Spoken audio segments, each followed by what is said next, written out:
Frères et sœurs, nous allons aborder une faible partie du chapitre 3 du livre de Néhémie. Si nous avions la prétention d'étudier ce chapitre, ce soir nous y serions certainement encore et n'aurions pas fini. Je vais lire quelques passages. Chapitre 3 du livre de Néhémie. Eliashib, le souverain sacrificateur, se leva avec ses frères, le sacrificateur, et ils bâtirent la porte des brebis. Ils la consacrèrent et en posèrent les battants.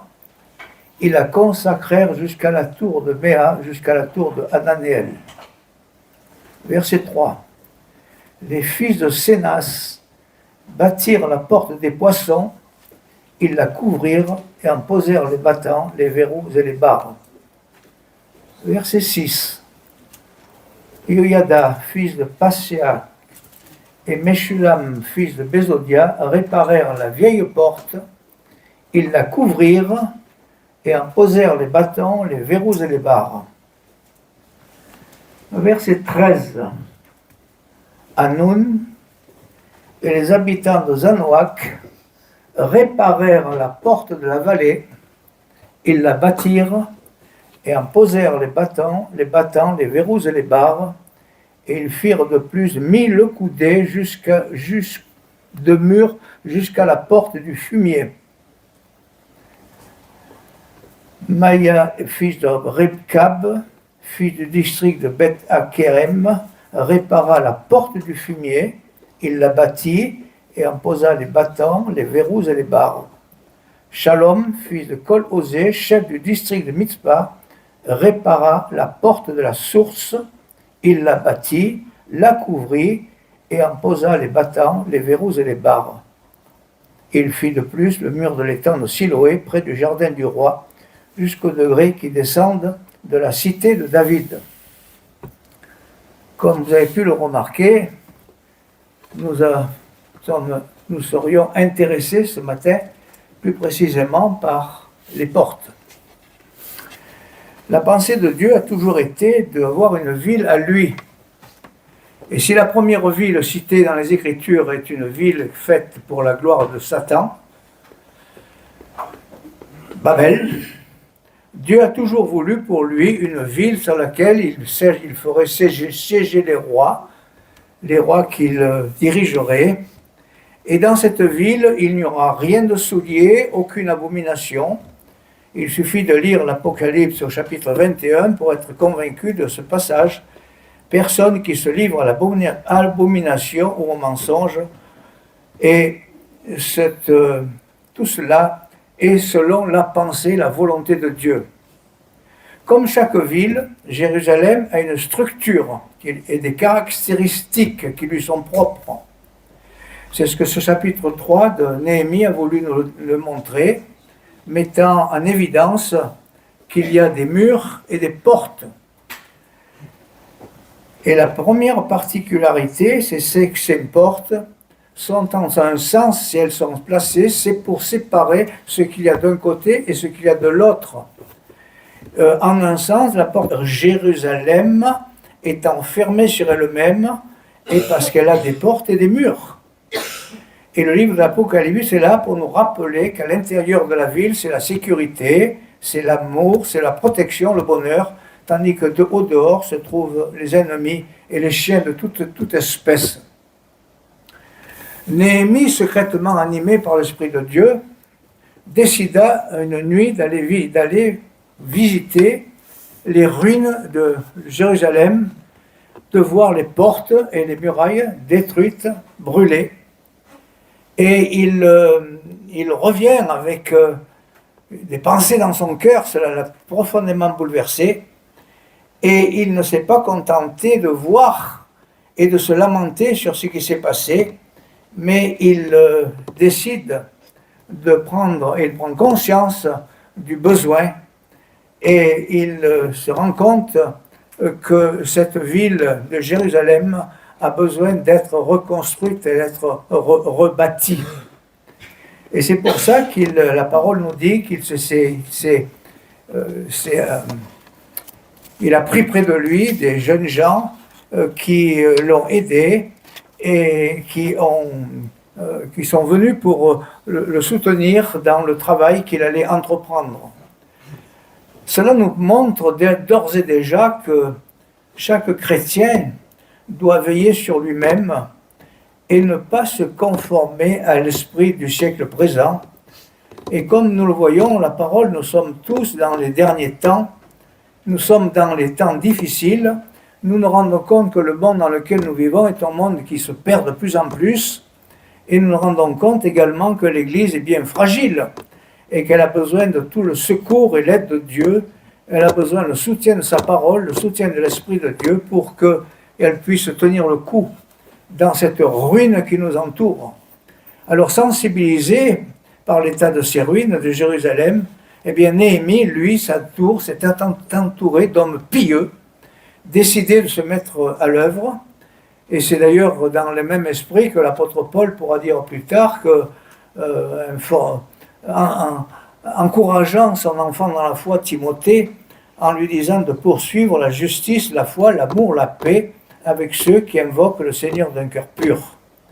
Alors, devant cette situation, ces hommes se sont mis au travail. Mais ils se sont mis au travail parce qu'ils se sont confrontés à deux possibilités. Comme nous pouvons nous contenter peut-être de deux, il y a deux possibilités devant nous qui se présentent. L'une, c'est les bras ballants, il n'y a plus rien à faire, c'est fichu, c'est cuit, on ne peut rien faire, le monde. Et puis une autre façon de voir, c'est se mettre au travail et reconstruire. Alors que choisir? Eh bien, Néhémie, son choix était tout simple. Il a décidé de se lever avec ses amis et dire « Levons-nous et bâtissons ». Ils se sont fortifiés dans la résolution de se mettre au travail sans plus attendre. Alors nous voilà donc maintenant, ils sont là au boulot, ils vont se mettre au boulot. Mais où? Comment? Les voilà en présence des portes de la ville, détruites, ravagées par le feu, telles qu'elles sont décrites dans ce chapitre 3 que nous venons de lire. Est-ce l'effet du hasard si elles ont été écrites dans cet état, dans cet ordre? Supposons que ce que nous avons lu, les portes ont été décrites dans un autre ordre. Est-ce que ça aurait changé quelque chose? Est-ce que cela aurait changé à leur nombre, à leur fonction, à leur importance? Est-ce que cela aurait changé quelque chose? Mais oui, si nous avions oublié que avec Dieu, il n'y a pas de hasard.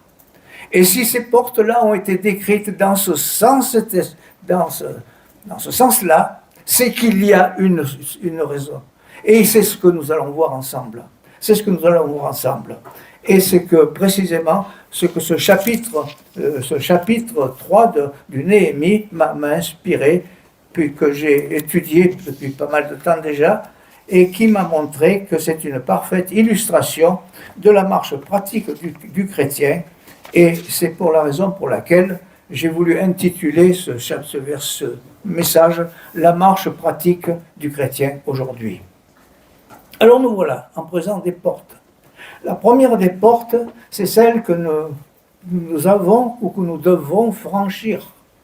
C'est cette porte qui nous rappelle que le Seigneur Jésus lui-même a dit « Je suis la porte. Celui qui entre par moi sera sauvé ». Pour bien comprendre l'importance de ces portes et l'importance de la porte des brebis, c'est de savoir que ces brebis-là, elles appartiennent à Dieu. Et le Seigneur Jésus le dit, ils étaient à toi et tu me les as donnés. Et maintenant, ces brebis-là sont entre les mains du Seigneur Jésus. Et c'est pour cela que le Seigneur Jésus se présente comme le bon berger, celui qui prend soin de ses brebis. La parole nous dit que le bon berger prend soin de ses brebis, alors que le mercenaire, lui, lorsque le danger arrive, il s'enfuit parce qu'il ne prend pas soin des brebis. Ce n'est pas les siennes, des brebis. Alors, c'est ce que nous voulons voir, et c'est que nous nous rendons compte que même si le troupeau est petit, si nous savons que le troupeau est petit, Nous savons que le Seigneur Jésus, la parole est là pour nous le rappeler, il s'est en laissé 90 pour aller chercher 99, pour aller chercher celle qui était perdue et la ramener sur ses épaules à la bergerie. Et c'est là que nous devons commencer. Et c'est là que nous avons tous commencé.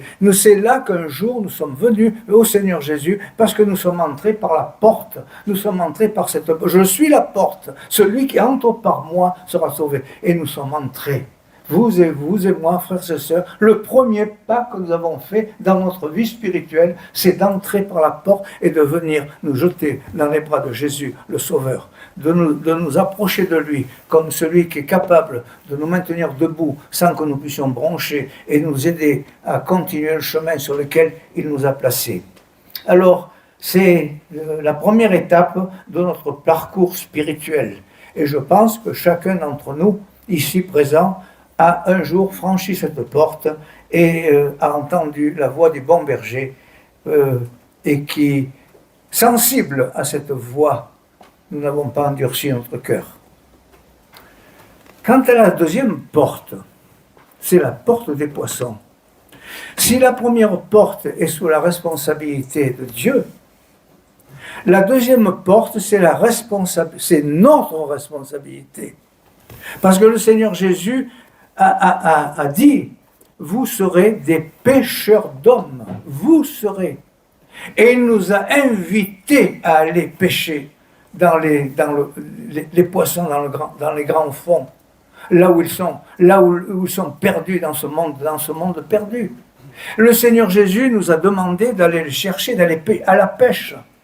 C'est notre responsabilité. C'est la raison pour laquelle nous sommes ici sur cette terre, notre parcours spirituel, après avoir accepté de venir à la porte des brebis, recevoir le Seigneur Jésus comme notre sauveur, notre berger, notre maître, notre tout. Nous avons maintenant une responsabilité, c'est d'aller le dire ailleurs, c'est d'aller le dire à d'autres. Comme la porte des brebis, elle engage notre responsabilité. En effet, si nous entrons par la porte des brebis, eh bien c'est parce que nous avons ensuite un travail à accomplir. Et c'est ce travail que vous accomplissez, que nous accomplissons tous ensemble, tout simplement. Quant à la troisième porte, vous remarquerez, si vous lisez le texte, c'est la première à être réparée. Elle fut certainement l'une des plus anciennes portes de la première muraille de Jérusalem. Elle nous enseigne que nous devons veiller aux choses que nous avons apprises dès le commencement. Si la tendance actuelle est de tout remettre en cause dans le monde aujourd'hui, et même parfois dans certaines églises, le Seigneur nous demande d'affermir, d'approfondir et d'établir des bases de nos vies sur les Écritures seules. C'est pourquoi, dirait l'apôtre aux Hébreux, nous devons d'autant plus nous attacher aux choses que nous avons entendues, de peur que nous soyons emportés loin d'elles. Et cette porte, elle évoque la marche dans la vérité. Alors, comme l'a dit Jérémie, tenez-vous sur les chemins et regardez et enquérez-vous touchant les sentiers anciens, quelle est la bonne voie, et marchez-y, et vous trouverez le repos de nos âmes. Si gardez la parole de Dieu comme nous voulons le faire humblement, gardez ce que le Seigneur nous a enseigné, si nous acceptons de ne pas modifier la parole de Dieu, eh bien c'est exactement ce que nous sommes. Nous sommes exactement comme le Seigneur Jésus, que l'on a accusé d'être l'ami des pécheurs. Parce que son seul désir, c'était des âmes, d'appeler des âmes à la vérité, et des âmes à la repentance, et des âmes qui seraient sauvées et qui pourraient glorifier leur Seigneur et leur Maître. Alors tout cela nous conduit discrètement à la nouvelle porte. Il nous est parlé de la porte de la vallée. Cette porte de la vallée, c'est la porte de la vallée du Cédron. Elle est située, si vous regardez la carte, elle est située entre les murailles orientales de Jérusalem et le mont des Oliviers. C'est une porte, une vallée profonde, 30 mètres de profondeur et d'une largeur de 120 mètres, dans laquelle coule un torrent qui s'appelle le Cédron, qui est traduit par Kadar, Et en cherchant Skadar, j'ai vu, ça veut dire sombre. Ah, ben j'ai compris. J'ai subitement compris pourquoi il nous est parlé de la porte de la vallée. Parce que cette vallée nous parle d'abaissement, d'humilité, d'humiliation. Elle est souvent mentionnée dans les Écritures comme la vallée des larmes, la vallée de l'ombre de la mort. C'est un lieu de souffrance, en contraste avec la montagne. Et vous avez tout chanté certainement, c'est « Je veux monter sur la montagne », c'est là que l'on rencontre Dieu. Eh bien, effectivement, dans cette vallée-là, nous avons toutes sortes de difficultés. Ce chemin, le chemin du chrétien, bien sûr, n'est pas exempt de douleur. Il n'est pas facile de passer par la porte de la vallée. Il n'est pas facile d'accepter les souffrances, les douleurs, les larmes. Il faut s'humilier, il faut savoir s'humilier. Il faut savoir également être humilié, et sachant que le Seigneur fait grâce aux humbles. Pourtant, nous sommes appelés à marcher ensemble.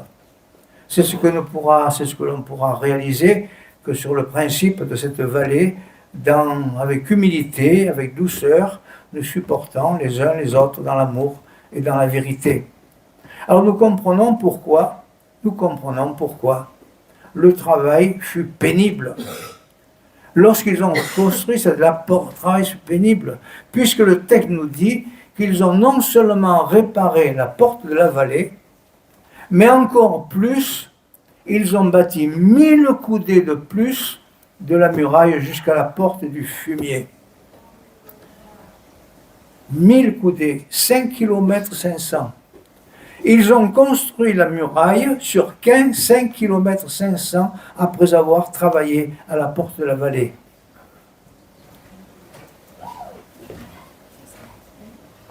Nous y voilà à la porte du fumier. C'est la déchetterie. C'est là qu'on venait jeter toutes les ordures ménagères, les ordures de la ville, les déchets de toutes sortes, des débris de poterie, les animaux, des cadavres d'animaux. Et il n'y eut pas d'interruption dans ce travail.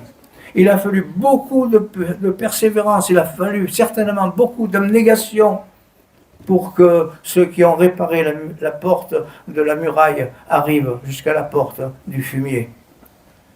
Ce n'est certainement pas le chemin que nous aimons emprunter. Ce n'est certainement pas le chemin que nous aimons, où nous aimons arriver à la porte du fumier. C'est le chemin qui a permis à l'apôtre Paul de dire que les choses pour lui qu'il considérait comme un gain, il les a considérées comme des ordures à cause de son Seigneur, afin de gagner, de connaître Christ et la puissance de sa résurrection et la communion de ses souffrances.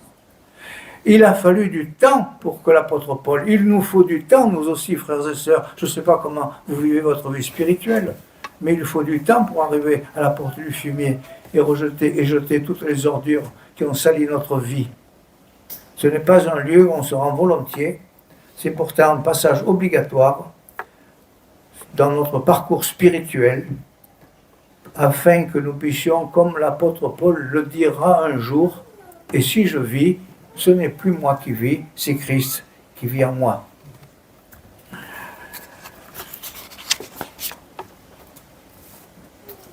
Et la dernière porte, nous y sommes.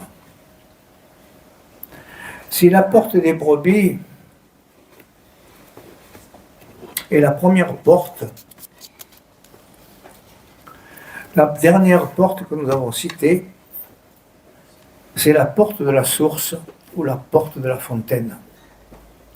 C'est certainement la porte la plus agréable, celle que chacun aime franchir. Il ne s'agit plus de larmes, d'humiliation, de douleur, d'ordure. C'est un lieu de rafraîchissement. C'est le lieu dans lequel nous sommes venus ce matin, frères et sœurs. C'est ici que se trouve la porte de la source, où nous venons en présence du Seigneur Jésus, où nous venons boire à grands traits les eaux de la vie éternelle. C'est là où nous rencontrons le Seigneur Jésus. C'est là où nous sommes venus dans une commune union les uns avec les autres, en sa présence, pour venir le célébrer, pour venir le louer, pour venir le bénir, pour venir lui dire des choses belles, pour lui chanter les cantiques, pour pouvoir lire sa parole, nous enseigner, nous fortifier. C'est ça la porte de la source. C'est à cette porte-là que nous sommes appelés. C'est la dernière porte véritablement à laquelle nous aspirons. Puis-je, Seigneur, permettre que toujours je puisse venir avec mes frères et mes sœurs à cette porte ensemble pour venir glorifier ton nom. C'est là que nous pouvons vraiment goûter et faire l'expérience de cette relation d'intimité, de communion profonde avec le Seigneur Jésus, mais aussi entre frères et sœurs que nous sommes. Tout comme le bien-aimé le dira dans le Cantique des Cantiques, en parlant à sa bien-aimée, tu es une source fermée, une source scellée, tu es quelque chose de merveilleux, d'extraordinaire. Et voilà, je pense que nous sommes bien là ce matin, parce que nous sommes arrivés là dans cette source. Nous avons oublié la porte de la vallée de l'ombre de la mort, les tristesses, les difficultés, nos déboires, nos moments où nous sommes dépités. Le matin, nous sommes venus ici ce matin dans un esprit reposé, retrouver la paix, une communion profonde avec le Seigneur Jésus. Alors en résumé de ce que nous avons vu concernant ces portes, eh bien vous l'avez vu, je crois que j'ai noté, que la porte des brebis, c'est notre conversion. C'est le commencement, nous devons nous convertir. Convertissez-vous, et non pas changer de vie comme l'écrivait la première version de la Bible du Semeur. Non, convertissez-vous, changez d'attitude, changez de comportement, faites demi-tour. Quant à la porte des poissons, c'est le témoignage, c'est notre témoignage. C'est là où nous sommes appelés. C'est notre devoir de chrétien de témoigner, de dire autour de nous. Voyez, celui qui a changé ma vie, dira la femme samaritaine. Elle a témoigné de cet amour que le Seigneur lui a manifesté. Elle l'a crié tout fort. Elle aussi, elle est venue à la porte de la vieille porte. Quant à la porte de la vallée, c'est la porte des souffrances dans le témoignage, des difficultés que nous pouvons traverser chaque jour, à tout niveau, dans n'importe quel domaine où nous avons parfois des larmes. Quant à la porte du fumier, c'est une porte importante, parce que c'est la recherche de la sanctification. Nul ne verra le Seigneur si nous ne sommes pas sanctifiés. C'est là où nous devons comprendre que pour enfin arriver à la porte de la source, nous devons d'abord rechercher tout ce qui glorifie le Seigneur dans une vie sanctifiée pour lui. Alors voilà ce que je voulais simplement partager avec vous. Bien sûr, il y a tant de choses à dire. Nous aurions pu parler de tant de choses. Il y a tellement dans ce passage. On aurait pu parler des familles, on aurait pu parler des métiers, on aurait pu parler de chacune des parties de la muraille. Il y a des tas de choses qui ont été dites, mais il faut être bref. Et si Néhémie a été l'artisan d'un puissant réveil parmi le peuple, de même aujourd'hui, l'Église, et peut-être la nôtre, a besoin d'un réveil. Pour cela, nous avons besoin de nous purifier, de bâtir, de rebâtir nos vies sur des fidèles et solides fondements de la parole de Dieu, pour nous mettre à l'œuvre pour le Seigneur, pour témoigner de son amour, le crier.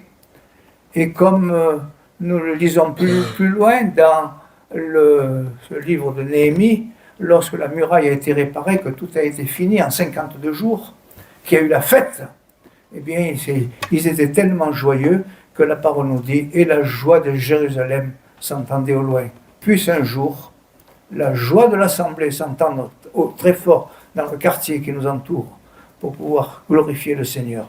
Alors prions pour que le Seigneur suscite, fortifie, encourage peut-être d'autres Néhémies qui soient prêts dans notre assemblée pour que Dieu nous accorde de grandes joies et nous permettre de continuer le chemin ensemble, dans la joie, dans la paix, dans l'amour, dans un sentier de sanctification, pour que le Seigneur soit glorifié et que nous-mêmes nous puissions être fortifiés, encouragés, pour pouvoir continuer ensemble, coûte que coûte. Les jours sont difficiles, c'est vrai.